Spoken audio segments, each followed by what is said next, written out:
Hello and welcome to the Tea and Trails podcast. My name's Kirsty Pheasant. I'm out here on the Pennine Way. It's my 49th birthday. It's an absolutely beautiful day.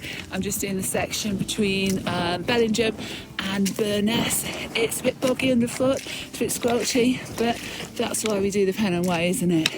So whatever you're doing today, whether you're out on the Pennine Way, whether you're on the way to parkrun or you're just driving the car, settle back and listen to Gary Thwaites and Eddie Sutton on the Tea and Trails podcast. So you're starting? Oh my goodness. Yep.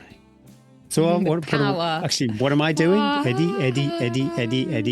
I only changed the names. I didn't change, so don't come at me. Don't come at me. All I've got to do is say, very grateful to you, Google Projects. Thank you. No, you haven't. You've got to read the X Smiles. You're writing me out.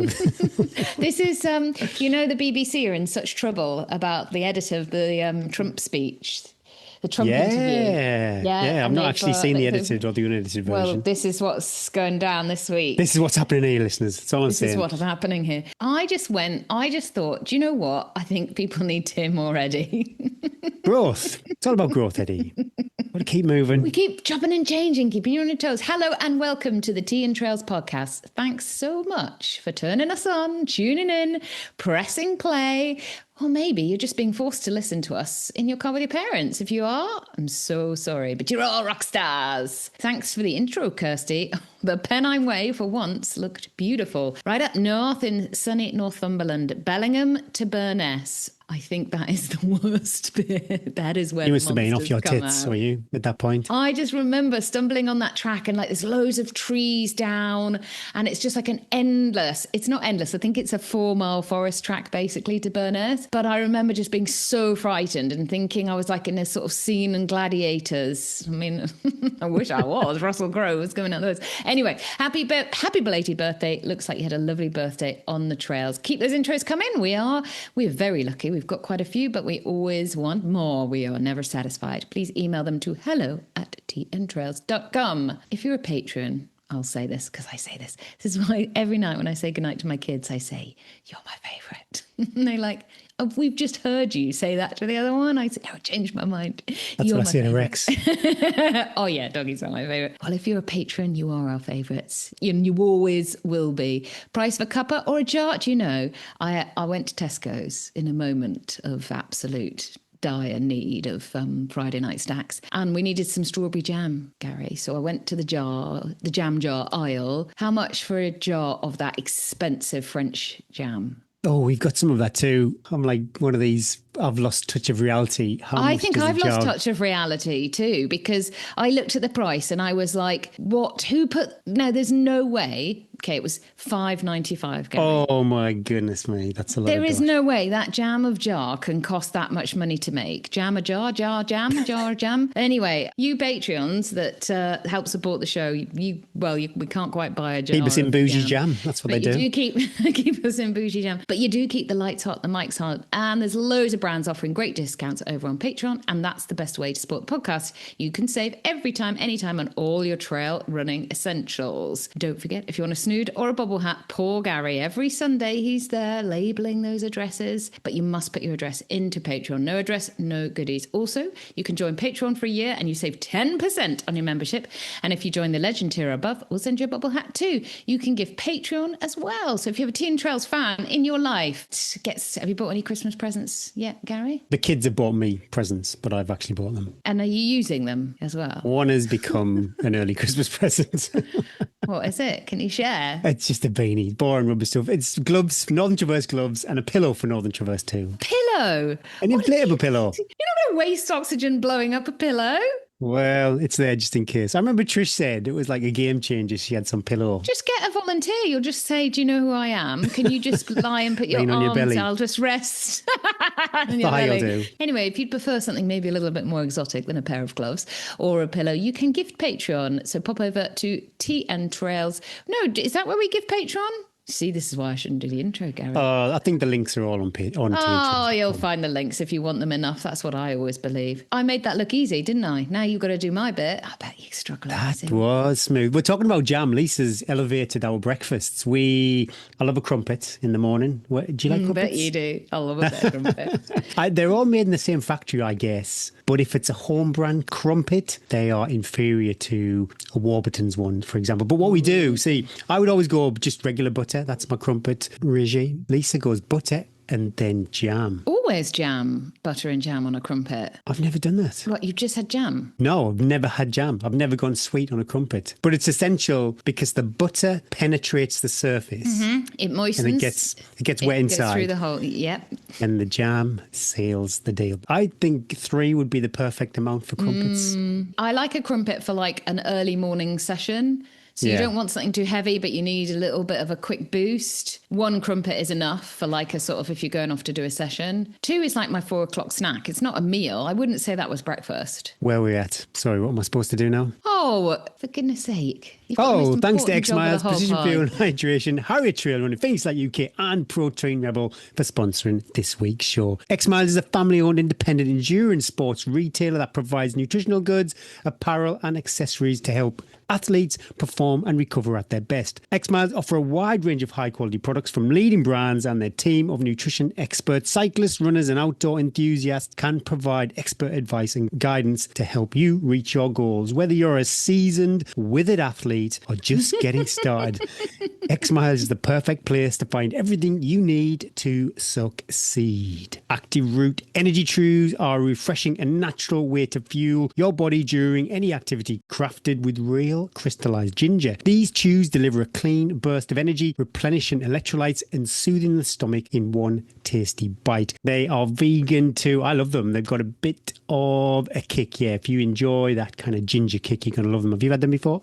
Do you know, I don't think I've ever had an Active Root energy chew, and it just sounds like the sort of thing I need in my life. You know, sometimes if you go to Checkpoint, Little Hundred is a good example where I think they've got like Haribo's. They are really chewy, a bit too chewy for on the move.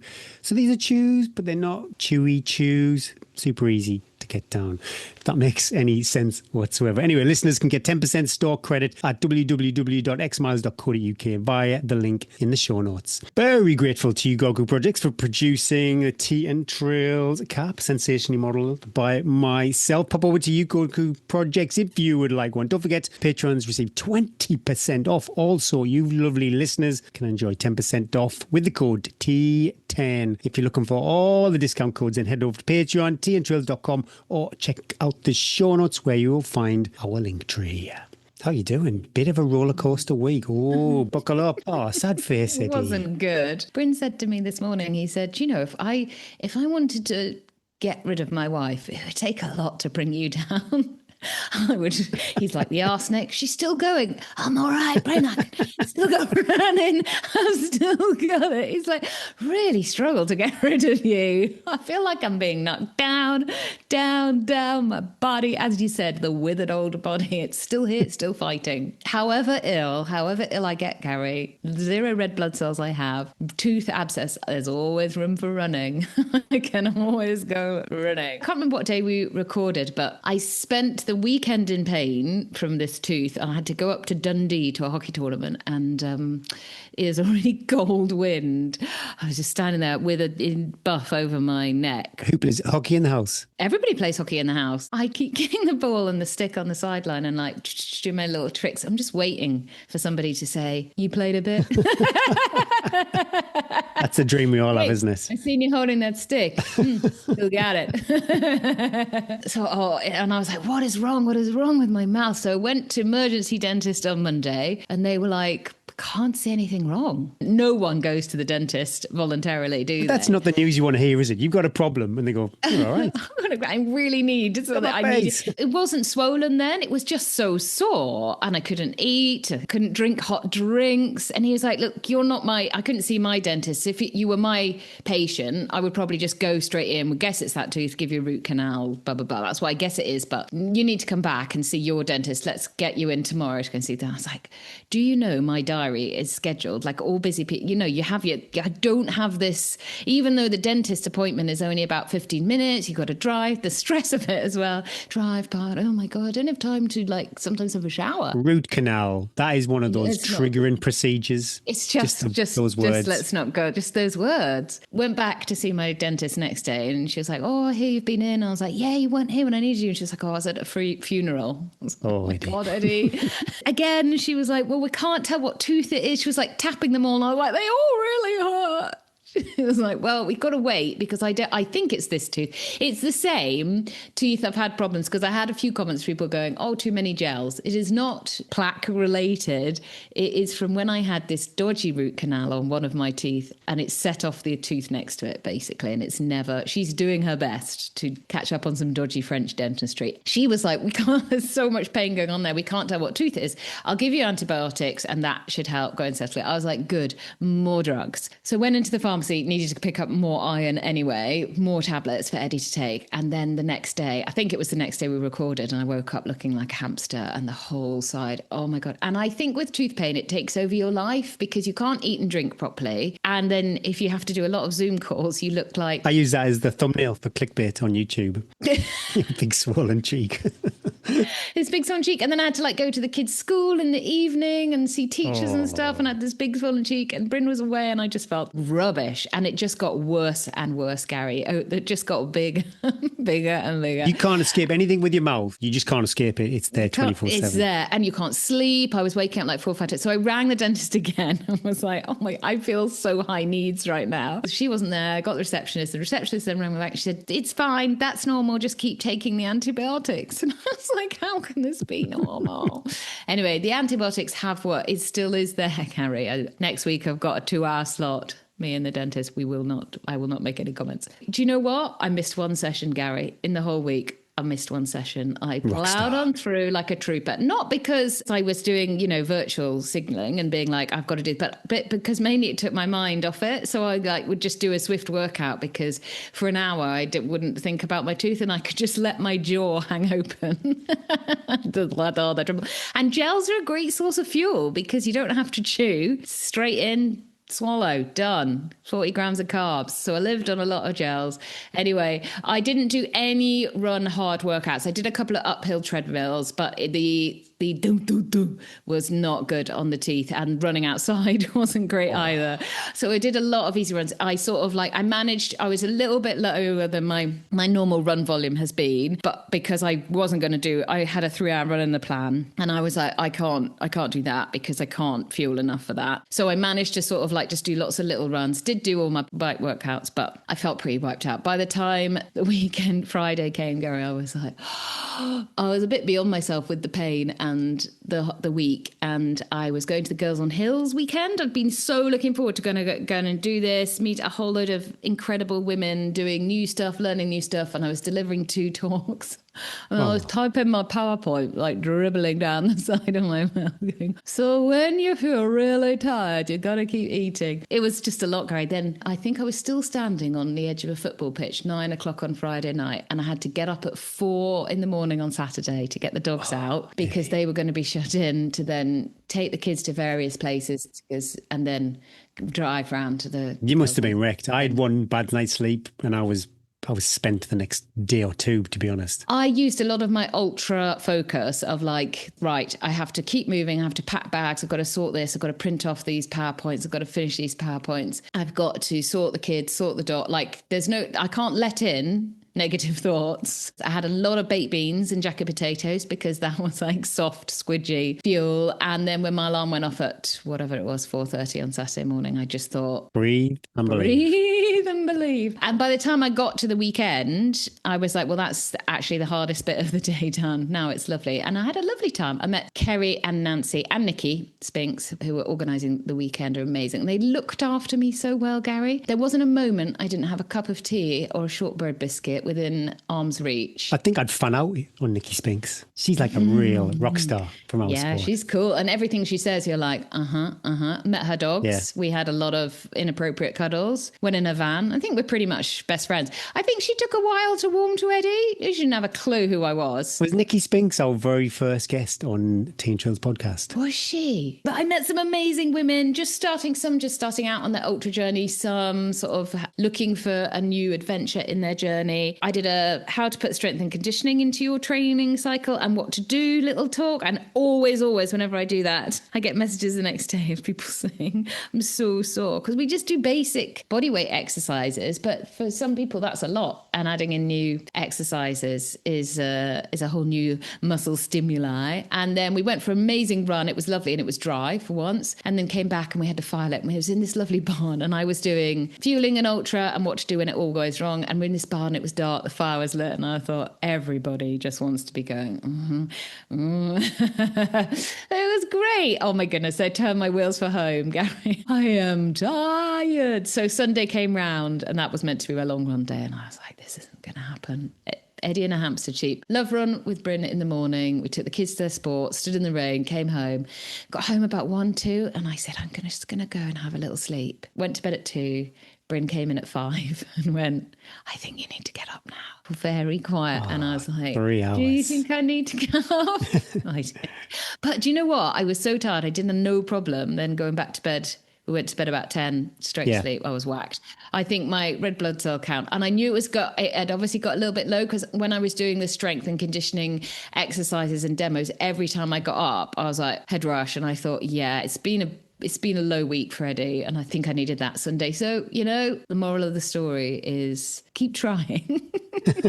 You didn't feel like the long run. You didn't do it. I didn't do it, and it was all fine, and the world didn't change. Then I had sausage and chips for tea 2 nights in a row, Gary, because I felt so calorie deficit after the week of just beige, soft foods. Friday night, I cooked myself sausage and chips in the air fryer, and then when I came back on Saturday night, I said, what is everyone having for tea? And Bryn said sausage and chips. I said, I'll just have the same. Veggie sausages are incredible in the air fryer. They're so good. They're so good, aren't they? Peas, mixed veg, broccoli. Yeah, peas. Just peas. Nothing peas. fancy. That's my favourite I love veg. Peas. I think we go through a pack of frozen peas a week. I can't walk past the freezer in the Co-op without getting a bag of I peas. love a bag of peas. I love a bag of peas. So it was, what a week.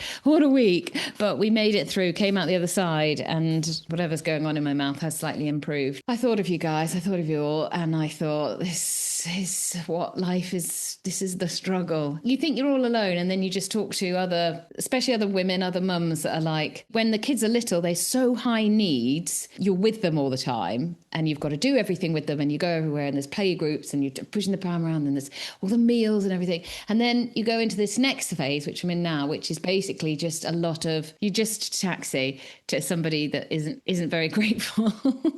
If you need any car office tips, I can set you up nice with everything. That's enough for now. And no guilt. I never feel guilt for resting. I know people find it hard. I'm like...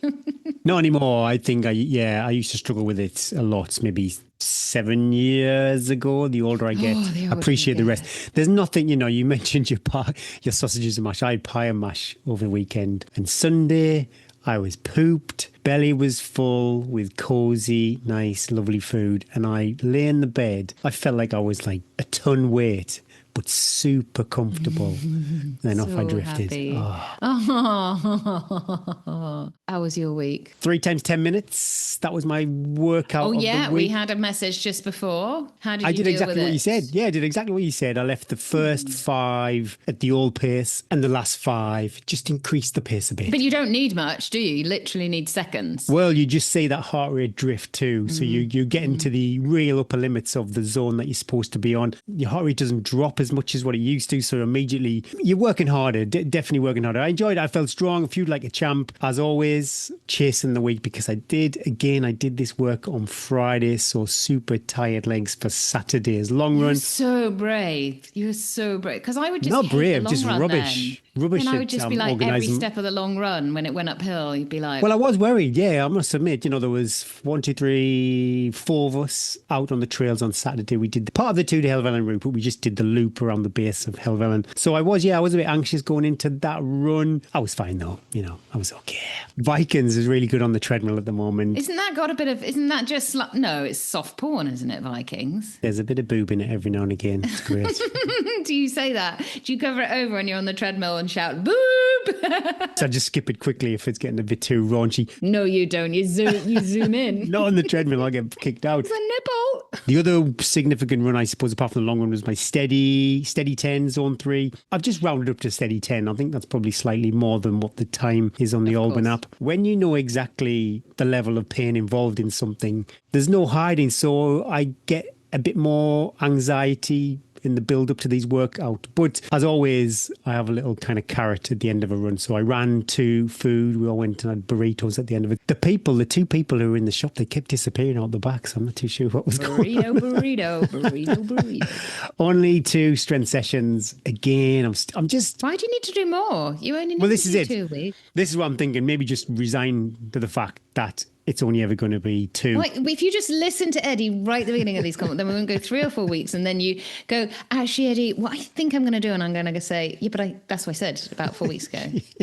Yeah, don't fight it. But yeah, so I just need to change my routine a bit, just so I can bring in some upper body stuff. I'll send you my PowerPoint from the weekend. Oh, yes, please. I'd love that. Lakes on Saturday. So like I said, we did the 2 to Helvellyn loop. If anybody's in the lakes and they want a bit of everything, you've got lovely runnable trails. You've got steep, long climbs. The good thing also with that route is you don't do any summits. So that takes out a chunk of the elevation. But yeah, Sticks Pass and the other one at Grisdale Tarn, they are big climbs. But yeah, you've got sloppy trails, you've got runnable trails, you've got a water crossing. And if you want it, you don't have to. You can stick to the trail. But if you want a bit of grassy fell running, you've got a delicious run down into Patterdale too. 16 miles in total with just under 4,000 feet of elevation. So yeah, that was perfect. TV-wise, if you want a family TV recommendation, Fantastic Four on Disney. It is advertised as one of the greatest superhero movies ever. I think that's the strapline. Okay. That's a stretch. Don't get too excited. Okay.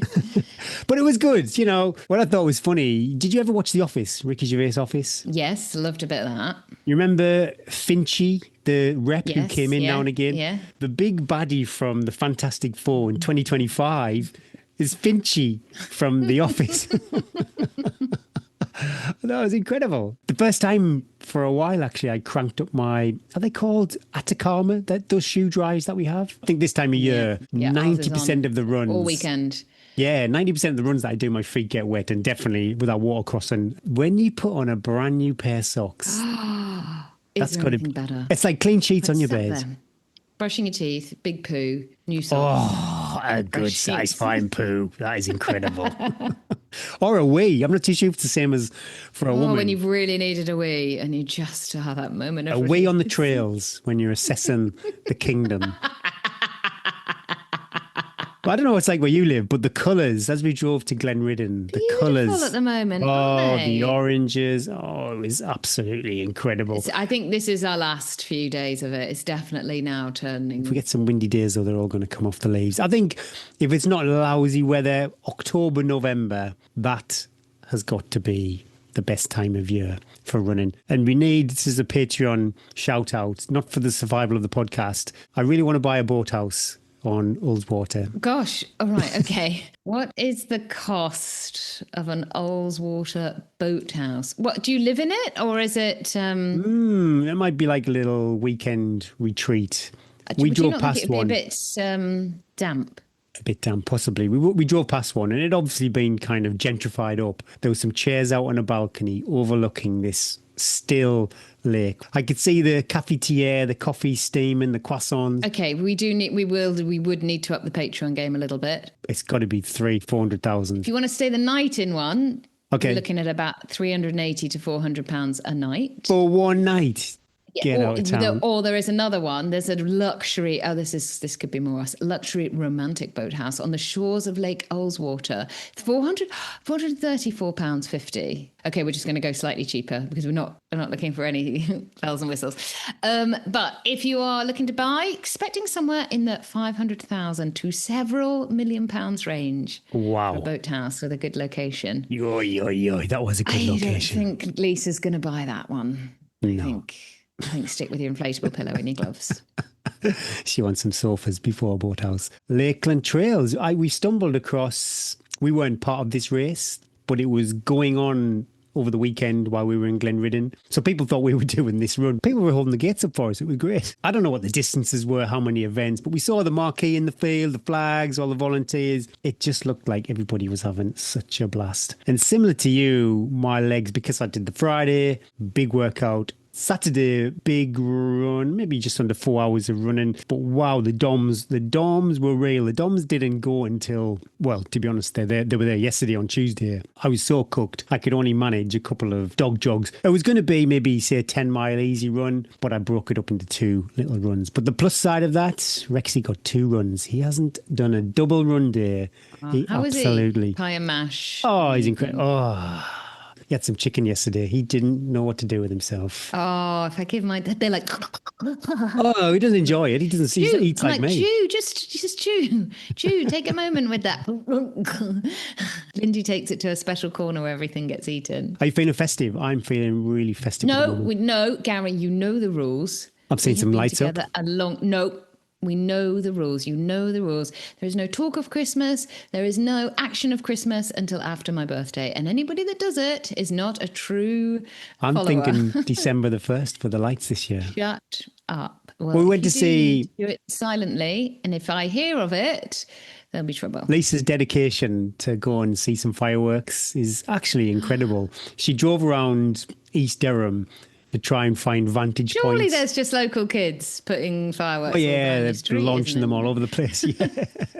But on Saturday we went to the shops in a little shopping centre called Dalton Park, and they had the fireworks and they turned on the Christmas lights too. What has become of this? I hope you went and turned them straight off. It was lovely. Lisa was just made up. Keep going with the fireworks and let's just hold off Christmas until a little bit later in December, because all of us December birthdays, we deserve our little bit. If people start talking about Christmas now, we get nothing, Gary. And then people will say, I'll give you a present at Christmas. Oh, you've mentioned your birthday quite a lot. You're fishing. Let's just get those Patreon codes up and going, everybody. I had a 10 out of 10 weekend though. We had Christmas lights, we had fireworks, had a day in the lakes, and Sunderland grabbed a point from the jaw of defeat. Saw that. I thought we all said Gary would be happy. Got a point. Doing well. Doing really, really well. West Highland Way Race got in touch. Did you see the email in the inbox?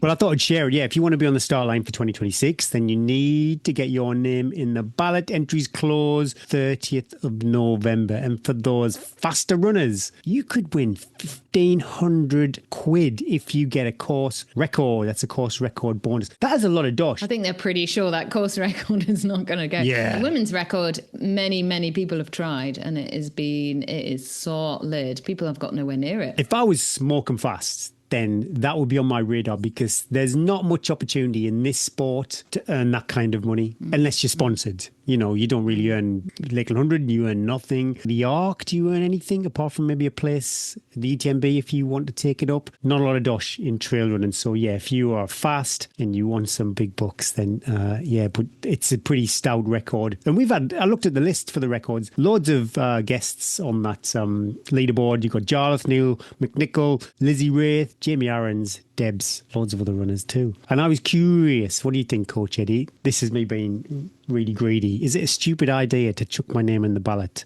for the 2026 West Highland Way based on doing the Northern Traverse at the end of March? No, I think you'd be all right. You'll be gunning for something else anyway. Let's face it. You're not somebody to go, I'm not going to do anything, Eddie. I'm going to have a quiet few months. You're going to have something in the diary. But well, I've got loads in the diary. You said you weren't doing anything mega. And I knew this would happen. And you added loads of little races. You're just going to end up doing more. I don't think so. I think because I would want a good crack. And when I say a good crack at the West Highland Way Race, I'm not bothering the podiums or anything like that, but I would like to do as well as I could. I think it needs to be a separate entity another year. We'll go recce it. You can have a pacer. I'll do that. I'll just run 2 steps ahead of you all the way and keep going. Are you walking again? Why are you walking? It's fast times. I've looked at people's times and... That's course. It is fast, but there's huge chunks which aren't fast, and then there's huge chunks which are fast. And it's definitely about management of yourself on that course and playing to your strength. Well, Aaron reckons it's probably more to my strengths. I definitely think so. You do I'm really more well of a on runner it. than a trail runner. But also than a the fell runner. technical, like the really technical bit round the lock, there's not a lot you can do with that. It's like you're literally going up and down stones for 7 miles. Get those That carbon is what it plates on. is. But then you'd be fine. But then the technical, like the downhills, you'd be great on because they're runnable technical downhills. You know, they're steps and they're rocks, but they're not crib gok. I'm going to get told off my friends though because I said I'm not going to mention it on the podcast because they all want to do it in 2027.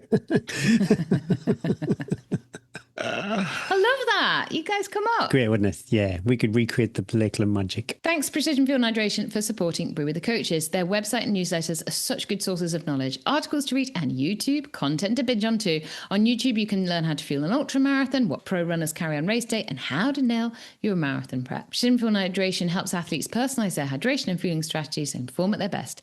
They'll help you know your numbers too, and there's a handy free online sweat test and nutrition planner. Head over to www.precisionhydration.com and don't forget, patrons get 20% off. But if you'd like to try Precision Fuel and Hydration, you're in your luck. You're in your luck. You're in your luck. Your luck is in, I think is what I was trying to say. Use the code TEATIME2025 for 15% off your first purchase. And why not? Like Gary's is one of Gary's go-to sources of fuel, the carb and electrolyte drink mix. A litre serving. So a litre is, I guess, your 2 soft flasks, delivers 60 grams of carbs and 1,000 milligrams of sodium, making it a super simple way to get a decent amount of fuel and electrolytes in from your bottles. It's especially useful for high intensity efforts lasting a few hours where the delivery of a steady stream of rapidly digestible energy is typically a priority, but where it's still important to replace a proportion of your sweat losses. You use this a lot. Do you use this when you're doing your treadmill sessions?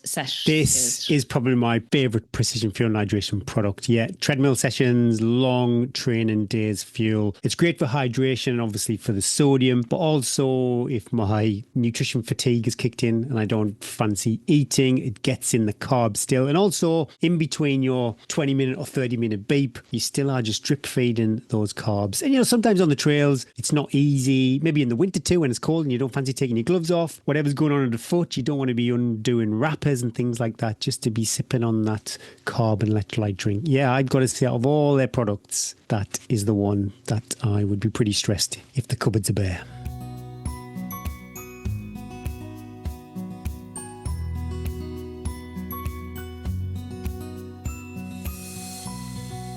This week's Brew with the Coaches, I thought we would dip a little bit into something that's dear to my heart and all you dear listeners, because you send me lovely messages asking how I am. And I've also had numerous amounts of messages from people having listened to the podcast, recognized the symptoms, gone to get blood tests and realized that they are anemic too. So if you've been training hard, but you eat well, but you still feel tired, sluggish, anemia might be a missing piece of the puzzle. And even if it's not, it's always worth being checked out. I always thought maybe I was a little bit anemic, but I didn't realize the serious consequences of being anemic, or how many people, 30% of the population, are anemic. Had you thought about a test before Race Across Scotland? Oh, many times I thought I need to get my bloods checked, and many times I hadn't, Gary. And I think that is a big barrier for a lot of people. It's really hard to get a blood test. You can't ring a GP and say, I think I need a blood test. So after racing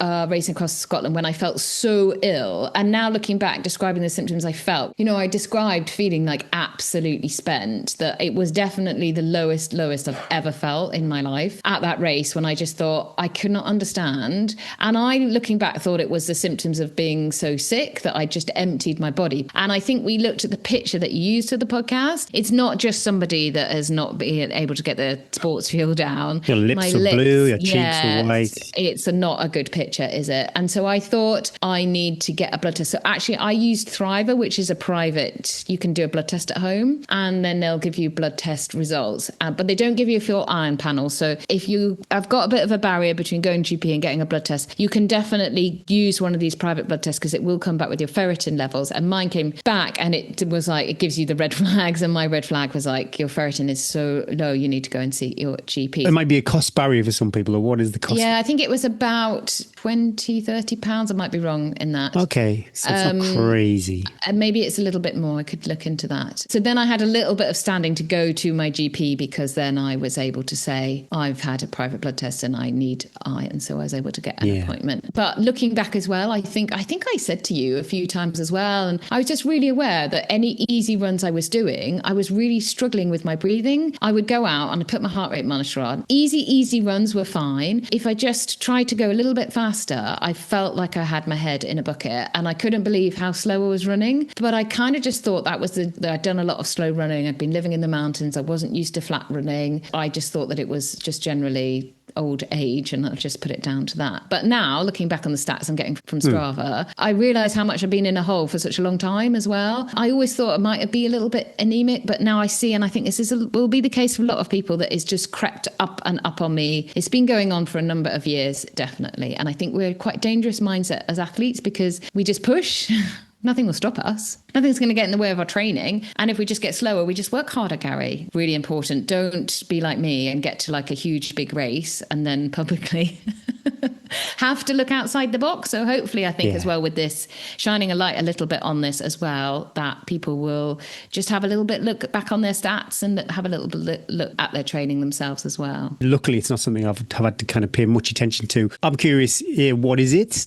And is it something that runners have to be aware of more than, say, if you're a cyclist or a swimmer? Will it affect all active people, or is it more acute for runners? I think it does affect all athletic populations, but with the foot strike, we'll talk a little bit about that. The runners do seem to be more susceptible to it. So anemia happens when your body doesn't have enough healthy red blood cells, or hemoglobin. That's the protein inside your red blood cells that carries the oxygen to your muscles. And that's exactly what we need. We're looking for the oxygen. So that's a really good parameter to use if you're just finding you're out of breath. That is a classic symptom. When your hemoglobin levels drop, you get less oxygen. So the result, you get tired faster, you recover slower, and you might even feel like I felt, that you're running a bit through sand, no matter how fit you are. And that's when we sort of go against it as well, because then we try harder as well. Even just mild anemia can affect your endurance and performance. And just like me, you won't realise it's happening. So you'll already be in the trenches a bit. And I think this has happened to a lot of people before you all suddenly find it just sort of creeps upon you. It's not something that happens overnight. It also can really give you generally a really low mood. I felt really low after race across, like the lowest I've ever felt in my life. And I put it down to having had this big target of this race and what I thought was being like quite fit and healthy going into it, and then just feeling so bad afterwards. But I just felt generally just really low. I was like, I had a black cloud over me. Everything was hard. I remember going for a run, my recovery run for like 10 days after race across Scotland, and I had to go back to bed afterwards. I was absolutely done. Just generally just felt like life was too much, like just life, just living, I felt was like everything took such an effort. Just a general like shop, I'd have to come back and sit down for a while. And that is so not us as well. I can only describe it a bit as like it is like living a bit of a black and white life, because we need oxygen and the body not having oxygen. So I think that's a really big symptom that's not talked about as well. So again, if you are feeling very low and look very fatigued, there are other things. There's your B12, your vitamin D and your folate you should look at as well. But it can often be a result of being anemic as well. Do you think you were getting a double whammy with being a vegetarian and being an athlete? Definitely. And a woman. I mean, I tick every box. So runners are more susceptible because there's something called foot strike hemolysis. But it's basically every time your foot hits the ground, the red blood cells break apart. Okay, so every time you're doing that bash. So big long runs, high mileage weeks, you're just losing more red blood cells that you can make. You also use a lot of iron through sweat, through weeing, and perhaps tiny amounts of GI bleeding that can sometimes happen with endurance training as well. Female runners, as you pointed out, particularly at risk due to menstrual blood loss, particularly at perhaps my stage, perimenopausal stage of life, when periods can be hit, miss, heavier than normal as well, and any plant-based athletes particularly have to pay attention, because your iron from plant sources, called non-heme iron, isn't absorbed as efficiently as the iron from meat. So add in Well, for me, high training volumes, living at altitude for 10 years. I don't think I have underfueled in my life, but I think perhaps my fueling wasn't as good as it could have been in places. You've got a bit of a recipe for low iron stores, which will eventually lead to anemia. With the food, you mentioned about the nutrition there. Is there certain things then that you would maybe say stay away from as far as able to absorb the iron? Many people have had great joy in sending me details of research saying that tea is the worst thing that you can drink because it blocks the iron receptors. And those people have been immediately blocked from emails. No, very kindly, meant in good spirit. So yeah, tea actually is the worst thing that you can drink alongside eating your food because it does block the iron receptors. So, but I don't actually drink tea with food. I tend to drink tea, wake up in the morning and then I'll have a tea mid-morning and then a tea mid-afternoon. I've had to change my tea usage. Lots of lovely people as well reached out with like herbal tea. I've had to, I used to call that piss in a cup, Gary. And I've had to learn to love it a bit as well, because when you take the iron tablets, you can't then drink tea for a couple of hours after. Oh my God, it's hard. What about to flip it though? Is there anything that helps? Yeah. So vitamin C. So when I take my iron tablet in the morning, I take 1,000 milligrams of vitamin C. There's been studies that say if you drink a glass of orange juice with your meals as well, it helps iron absorption. I talked a little bit about the symptoms of anemia, and might be just what might be something you're suffering from. Unusual tiredness or just deep tiredness, Fatigue that doesn't match your effort. So like I was going to the shops, I'd do a morning and I'd have to sleep, Gary. I would have to sleep. And again, I just put it down to like training fatigue, but I don't need to do that now. Easy runs that start feeling like tempo runs. You just never recover, really. Other signs, shortage of breath, pain in the chest. Again, I remember discussing this, just going, I just thought I was working real hard. Chest, but you feel your heartbeat out your chest. Dizziness, pale skin, cold hands or feet, brittle nails. You can even, I didn't have this, a strange craving for ice. It's a real thing. My biggest thing was the head rushes, Gary. And I'm still slightly on the head rush train a little bit. When I was in my deep anemic throes, standing up, I literally would get out the car and have to hold the car door for a minute and get my head from stop rushing. And I used to enjoy a head rush, but not 10 to 20 times a week as well. So if you're feeling off, especially just a couple of weeks of feeling off, it's definitely worth getting your bloods checked. People have asked what you should do and what you should ask your doctor for. The doctor will know this, but I would just be for your own bit of education as well. You want to get a complete blood count. You're looking at your hemoglobin levels, your mean cell volume. So that's if your red blood cells are small. Mine were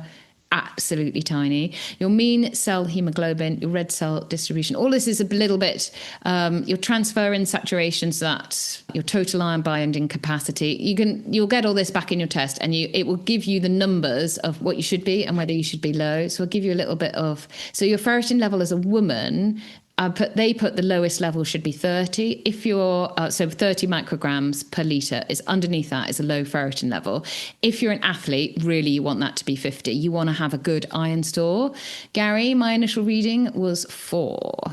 Wow. So I was low. So I'm an excellent case study of that you can turn this round as well. So I don't think you can get much lower than that without hospitalization. So I'm a very good case study of you can carry on and be busy and work and train, and you can build your iron stores up, but you just need to be very careful with it as well. If you are anemic, your doctor will prescribe you with iron tablets. These are, Gary, anybody that's ever had to take iron tablets are truly one of the worst things that you ever have to do to yourself, because they do not make, let's just say, your morning ablutions a pleasant experience. But I just put it down to, I want to be running, I want to be healthy, so I'm just going to suck Does that this get up. better though, or it's just always the same? I've really worked hard on my diet to try and help everything ease the passage, which I'm quite proud of. But it's not a pleasant experience. So little tricks and tips I've learned are to eat food with the tablet straight after the tablet. It's said that you should have it on an empty stomach. So I take the tablet on an empty stomach, but then I feel really sick afterwards. So I give about 20 minutes and then I do eat a little snack, and that helps with the sickness of taking the tablet. Some people have tried taking the tablet at night time so you don't feel the sickness, and then you can take it on a relatively empty stomach, and that can help with digestion as well. And there's been studies that shows that you can take it at night and it still has the same absorption as well. If you're a veggie, it is much harder to get your iron into your diet. You cannot get your iron up through diet alone. There's no point thinking a bag of spinach. If you're anemic, you do need to take supplements as well. I just stripped my diet right back and made sure I was planning my meals and working around the most iron base. Every single snack and every single meal had as much iron or supplemented my iron absorption as much as possible. And then I looked at my training and my general levels. I was very kind of myself. I gave myself a lunch break every day to make sure I had time to make good food and also then to rest, to reset. So I looked at the day in 2 halves. And then my training wise, as we've talked about, I took my running, halved it. I think that's a really simple thing to do as a runner. Half your running. Simple. No long runs, because that is your biggest foot strike. So that is when you're going to crush your red blood cells, and it's also going to lead to big fatigue. So my long run, Gary, was an hour for a month. And I supplemented any extra energy I had. I cross-trained to spare that foot strike and to give myself still work out a little bit, but I kept all my training in sort of high zone 2. I didn't push it harder. And then within 3 weeks, Gary, so lots of people said to me, you were going to feel better in 3 weeks, and I didn't believe them. And I was also really worried that if I did feel better and the iron went up, I would still feel really bad. And I was really nervous about that. But literally the door of 3 weeks on the calendar, I opened it up, and I felt like a different person. I felt like I was on drugs. So if you're in this journey or you're a bit worried about taking iron supplements, it's not particularly pleasant, hang in there, because you will feel better after. It won't take long for your body to absorb that iron and to feel better. And in the minute I started feeling better, every week I would just add a little bit of distance to the long run. I'd add a few little bit extra heartbeats to my efforts, and naturally I was able to just push a little bit more and feel good. In fact, if anything, the last month or so has been about like not pushing too hard, because I'm still wanting to build the red blood cells and building up the long run as well. So, I mean, this is where I'm going to now, is exploring of why it happens. There's lots of reasons that we talked about. It can be diet, it can be female runners, it can be your time of your life. I think there's lots of boxes that you still have to background work. You need to be there. I think probably keep checking it every few months now. I will need to be on iron supplements for the rest of my life. It might just be something that I have to be more aware of. It's definitely going to have to be something I'm more aware of. I think the diet is huge. Eating a balanced diet, being mindful of your iron intake, especially during training, heavy training cycles, or if you are a veggie or a vegan as well. I think once you're in the system and you've had your bloods checked and you are anemic, it is easier then to continue along the train of having regular blood tests as well. But this is something now I'm still sort of just going on to this part now of like, what does long-term prognosis look like? I hope that's useful for anybody who might be feeling like this or is a little bit scared to go and ask for a blood test. Never be scared. Reach out. Get a blood test, get things checked. And then if you do have any questions, always fire away. I've been more than happy to chat with people via the email over what they've learned. I've had so many good tips, and I couldn't find a lot of stuff. There's a lot of studies out there, but all of them, they kind of come to the same conclusions. There's not a great deal about training or anything. And I think, well, I've walked the walk and talked the talk, and I've also brought it back up from the dregs. So I must have done something right in that process. And everybody's different and everybody's process will be different. But if you can take just one thing, if anything, just a little bit of reassurance as well, there is light if you are in a bit of a hole at the moment as well. I wish we didn't obviously have to share this. I wish you weren't going through, but it's been generous of you to, share the frustration, the doubt, and how you're rebuilding one cautious step at a time, I suppose. I like that. And what's Bryn's analogy? He should have this on all the iron tablets. One in, one out. One in, one out. If you do something big and you're building your iron stores out, you then need to make sure you do have a couple of days easy to let those iron stores carry on building as well.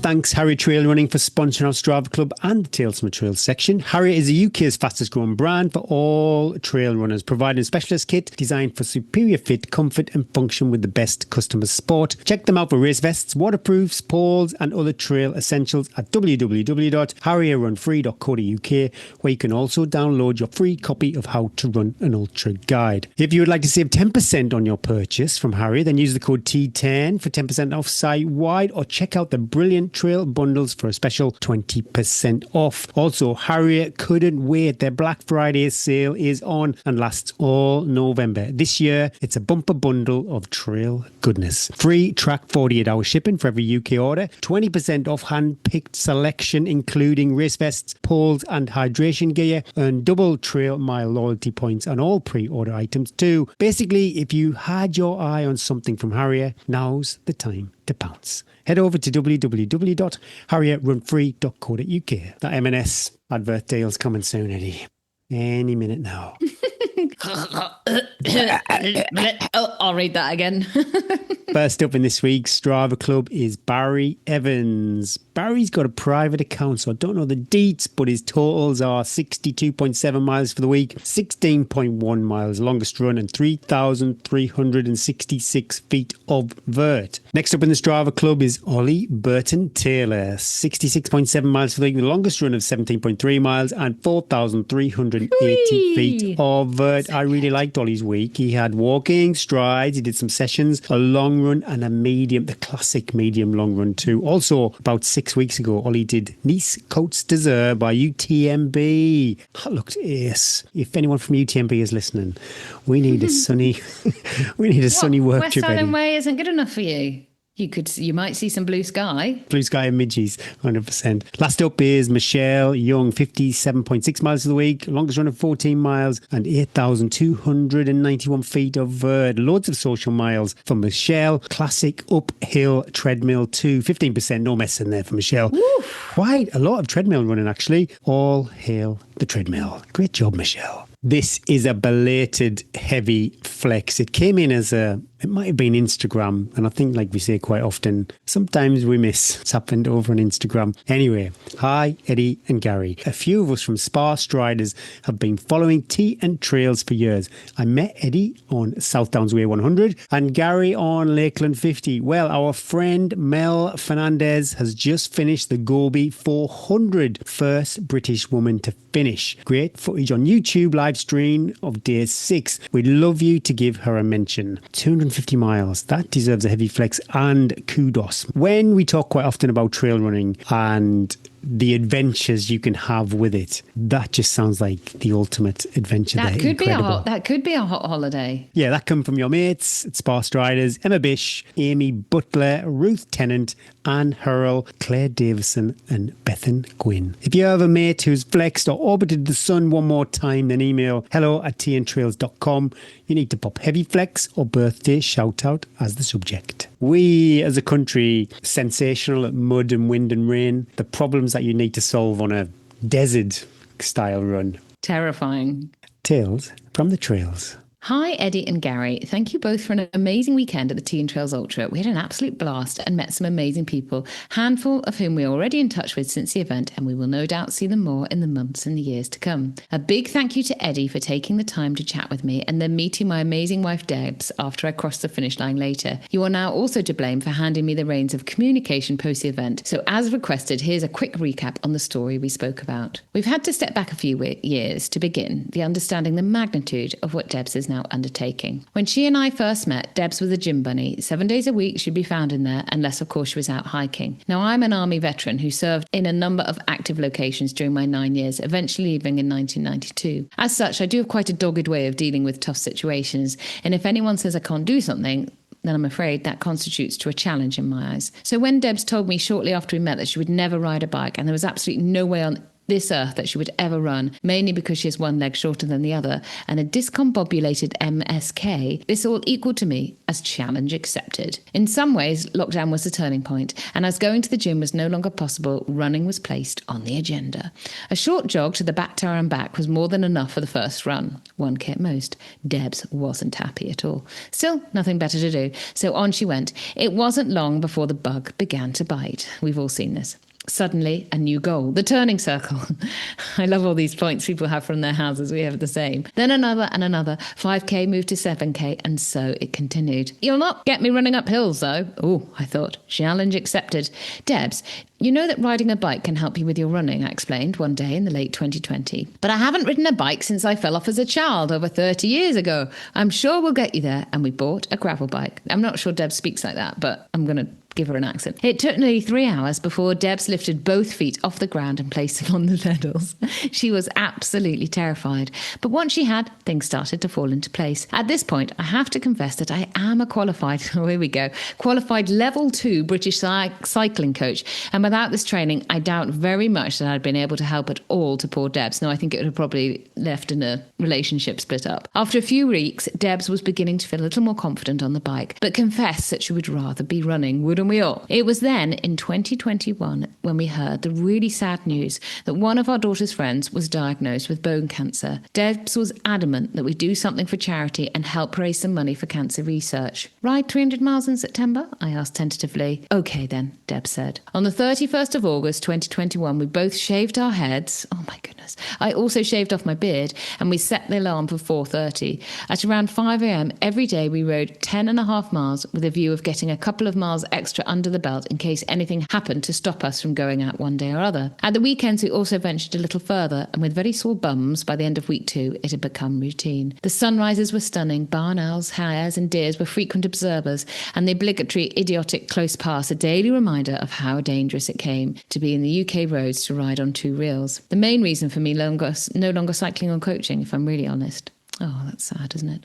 On the final Saturday of September the 26th, Debs rode 30 miles to complete the 300-mile challenge, and we raised just over £2,500 for cancer research. It was an outstanding achievement for Debs, and she deserved all the praise that she was given throughout. By now, though, mornings were getting colder, and with it the ground lost. No weather for biking, and running once again became our primary focus. 2022 was where running truly became Debs' anchor, though. Due to the sudden passing of her wonderful dad earlier in the year, the distances she was running were increasing, and we signed up to do the Funkel Marathon, Funchal maybe.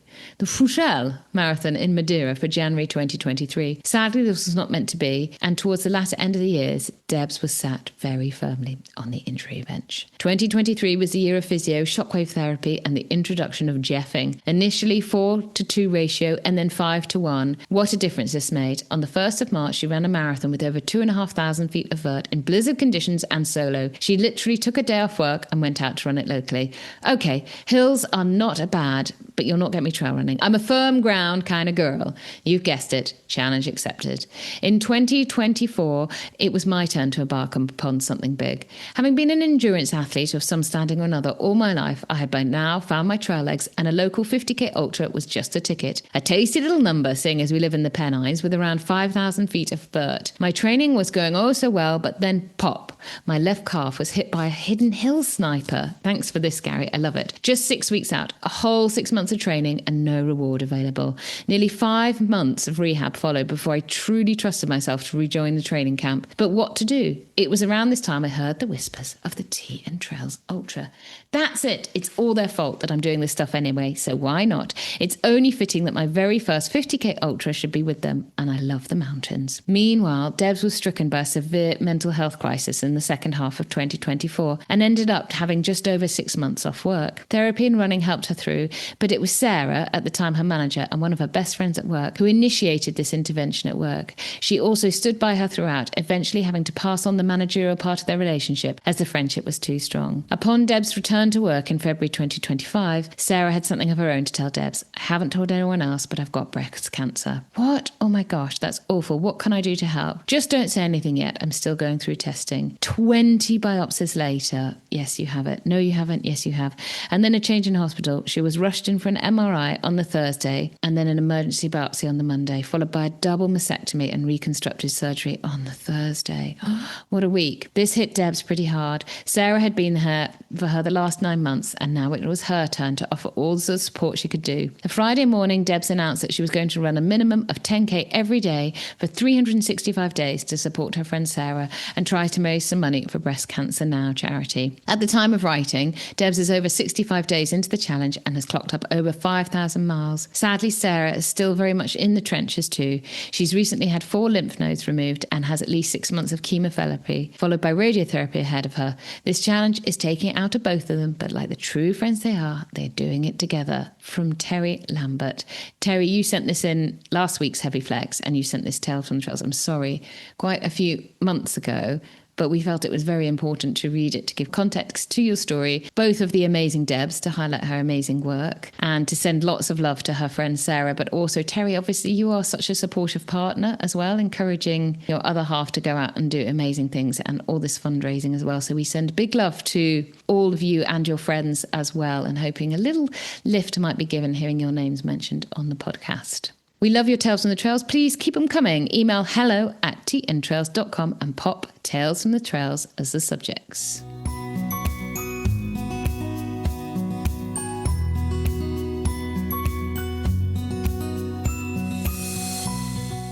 Thank you, Protein Rebel, for bringing us home with our new feature, Top 5 section. You're my top 5, Eddie. You can't say that. I said that last week. I don't reckon I would make your top 5. I reckon Am I gentle on your stomach? Lisa, Do I drive your George, performance? Robbo, Aaron. There's probably 2 more. I'm probably about 7 or 8, I reckon.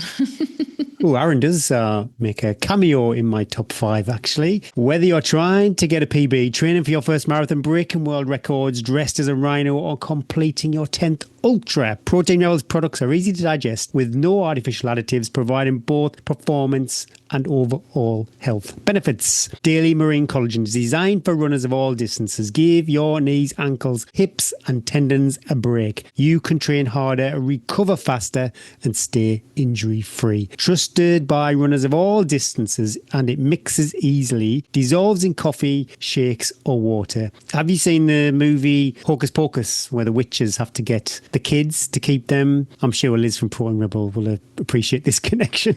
Well, I think the marine collagen is like taking the kid spirits for eternal youth. Does that kind of make sense? Yeah, it's keeping my nails, skin, hair incredible. If you would like to try some award-winning products, then use the code T15 for 15% off your first order at www.proteinrebel.com. Patrons can enjoy 15% off every order. You need to pop over to Patreon for that discount code. This was a no-brainer. We did very sensible last week of 5 top strength exercises. And so let's be much more true to our general podcast twittering and do 5 top trail snacks, because that's a big part of training is what you're going to eat. 1, 2, 3, 4, 5, 6, 7, 8. You've gone 8? Well, you need to get rid of 2. I can't. Well, you got 2. Well, I'll do mine. And while I'm doing mine, you can have a quick think about what you've done. Here we go. Here's my 5 top trail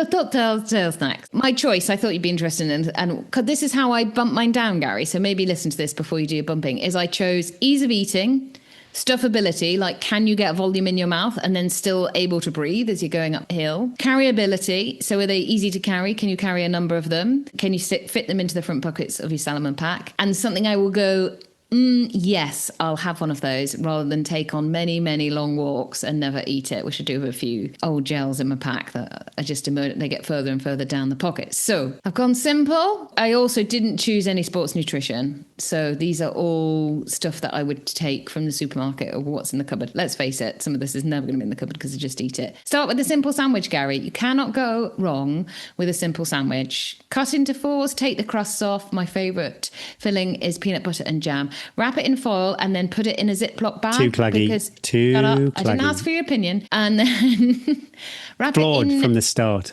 Wrap peanut it in butter. Foil. You're... Was it gaslighting me? I'm trying to speak as a woman here and you're just... Oh, don't throw that at me.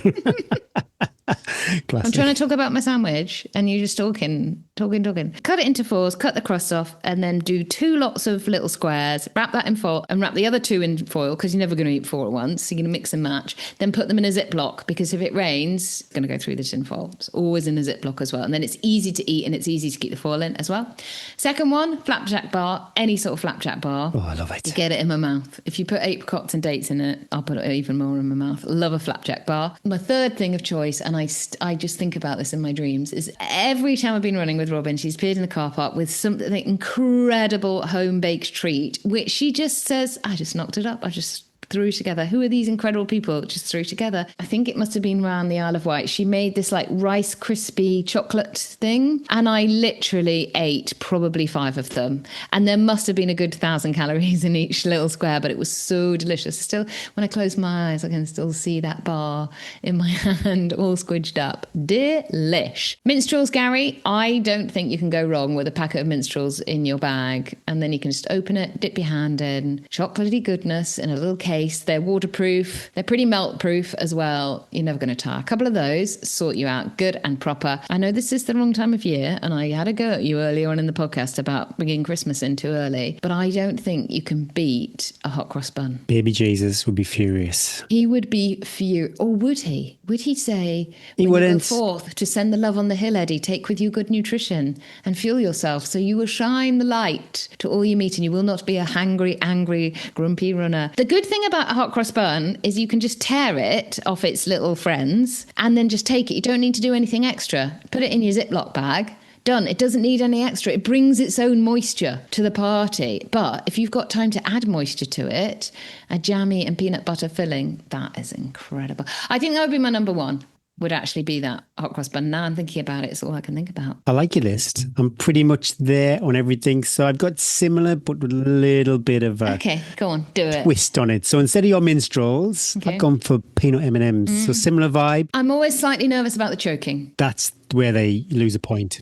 Everything's sweet on your list. So as much as, I'm only mocking. I do like a peanut butter and jam sandwich, but I would go for a cheese and pickle sandwich. Anything where it could be pickle, could be hummus. You need to be careful with your bread ratio. If there's too much bread, Warburton's flat bread is the best one for trail sandwiches. the cheaper the bread, the better, I think. So, yeah, but you do need a wet sandwich. It needs anything wet. Maybe not cucumber wet or a pickle wet. Only a psycho would eat a cucumber in a trail race. I do love, and I won't accept, like if you try and give me a Tesco wafer biscuit, you're dead to me. It's got to be a Tunnocks wafer biscuit. That is quite dry. It's like you say about looking forward to the treat. I don't think there's been ever one point in my life where I've not enjoyed eating a Tunnocks wafer biscuit. Aaron's wife makes an incredible Christmas cake, and it's got all the fruit, all the booze in it. I am not a fan of Christmas cake, but this, oh my goodness, it's a 10 out of 10. So that would definitely, I think it was introduced at Two to Helvellyn one year, and it's on the group chat already. I think everyone's putting their orders in. Old school Kendall mint cake, that has got me out of more scrapes than I care to remember. Don't be confused with I'm sure it's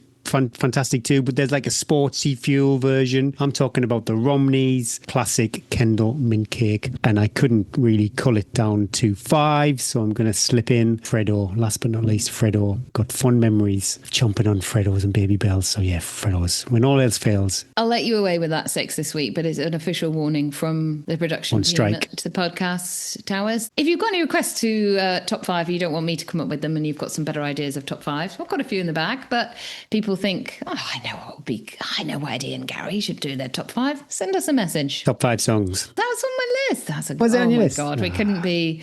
We're in sync. I won't even recognise any of the songs. Everyone will be downloading mine, and everyone will be going, Gary. I don't think so. What's coming up, Gaza? Big week, little week, medium week. Saturday or Sunday, I'm not too sure yet. I need to ask the group what they fancy. Hard Mowers, Saltburn Marathon Recce. I'm tempted to do the full route. Aaron was whispering that he didn't fancy the full route. So there is a little get out of jail section where you can take a little shortcut. You can chop maybe 6 miles off or something. Nailed on a little pit stop in the Chippy before we come home. I'm such a sad case. I've already checked the opening times for the church fish shop in Saltburn. It looks like it could be waterproof jacket weather though. Also, my 10 times 3 minutes. I was wondering with the Alban app. Where does it go? They can't keep giving me 10 times 3 minutes every week. Anyway, this week it's gone to a monstrous 10 times 4 minutes. That's you can't be in that zone for 10 by 4 minutes. Gary can. To be fair, there's a bit of anxiety. I think you can do 40 minutes of graph, but you can't do 40 minutes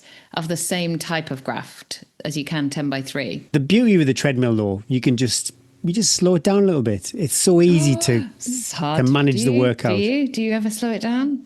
Well, no, I don't. But in theory, I didn't believe it, Jack. You could just slow. I bet you've never, ever in a workout slowed it down. Well, the effort is, I think, heart rate. It's saying for me to keep it between 142 or 140 and 152. So yeah, if it strays above 152, but it's brilliant because it's like, well, the workouts that I can do it. It's not like me backing off, taking the easy option. John and Henrietta said to do it. What about you? You can meet in the flesh. We've met in the flesh. We've press fleshed already. I'll tell you all about it next week. Met Fiona, winner of the Northern Traverse race last year and now training for the spine. We had a great day. I'll tell you all about it. Did you ask her for a sleep strategy? No, I didn't, actually. I'll find out for you. Then I'm going on to meet Lucy for another. I'm full of it.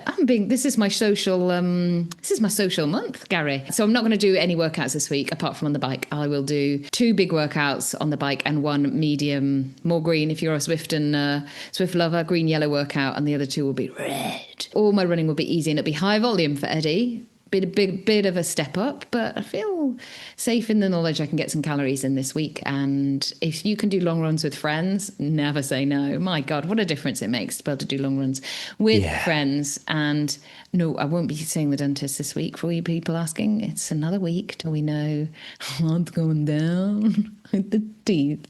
Bricks and mortar week, Gary. Nothing exciting, but just... You've got this. You got it, Eddie. I did have an interesting chat with our resident sports doctor, Dr. Rebecca, and she said, because I said I'm not sure about Northern Traverse, and she said, look, I think you need to have 3 or 4 months with iron in your system. I still haven't built it back up. And she said, if it was me and I was advising you, so obviously that is her advising me, I would, but you need to build back up and then be able to keep it there. Probably by Northern Traverse, I will be a normal, healthy person, but I won't have had months of being a normal, healthy person. Kind of feeling that already. I mean, I was feeling that before she even said that, wasn't I? For a few weeks, I've been going, I'm just not sure. I'm scared, Gary, basically, to put my hands up. I'm a bit scared. I won't be doing anything differently in my training anyway. Now I'm just training. I'm training for life. I'm training for just doing adventures with friends. But I think like the way you've even mentioned this, like you completely bury yourself. And do you want that for the rest of 2020? It's not a holiday, Gary. To do these big races, somebody asked me, like, what can I do mentally to prepare? And I think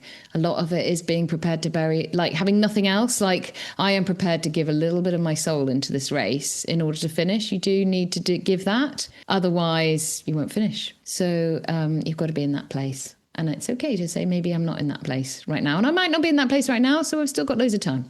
Hey, guys. Thanks for tuning in. If you're still running, incredible. Keep eating, keep drinking.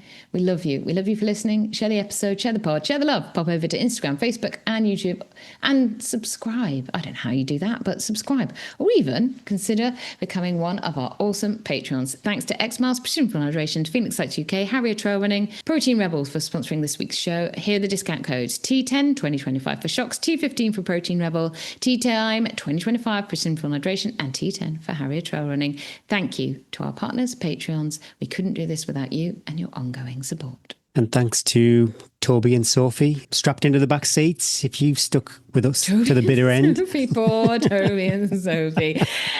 Oh, so many people when I've met them at races and the kids go, I know that woman. I have to listen to that woman. I know that voice. Day in, day out. But if you're there, if your kids, maybe if you're going to your football match, your hockey match, your basketball match, your karate practice, you got this. I think their parents should just give them Tunnocks wafer biscuits as a reward. Exactly. If you're forced to listen to the podcast, make sure next time you're at that supermarket trolley. Share the love. In the Freddos, you're sneaking in the minstrels. You deserve it. Good luck to everyone out on the trails, racing, training, recce's, solo miles or miles with mates. And good luck to all the Centurion, Wednesday Wendover Woods 50 runners and Punk Panther Wharfdale Skyline runners too. That Wendover Woods, it's quite spicy. Yeah, you'd like that lap, Gary. You'd really like it because it is runnable, so much of it, though there's like 2,500 feet of vert per lap. They're really steep climbs, but because they're sort of like, you can run down the climbs and then you just power hike up the climbs, but then in between them is linked some really nice running as well. And you see the same checkpoint team as well, so you get I like the sound of that. I like the sound of that. You'd like that one. Well, defo, Dom's in the morning from that one. Probably Dom's Monday, Tuesday, Wednesday. Good luck also to all the race directors out there and the volunteers. You're all awesome. Without you, there would be no races. Can you imagine that? Let the trail and tarmac rise to meet you and the wind always be on your back. Be kind to your future self. Breathe and believe. Roll with the joy and the miles will look after themselves. And if all else fails, chase the ball. My name is Gary Thwaites. And I'm Eddie Sutton. And that was the Tea and Trails podcast.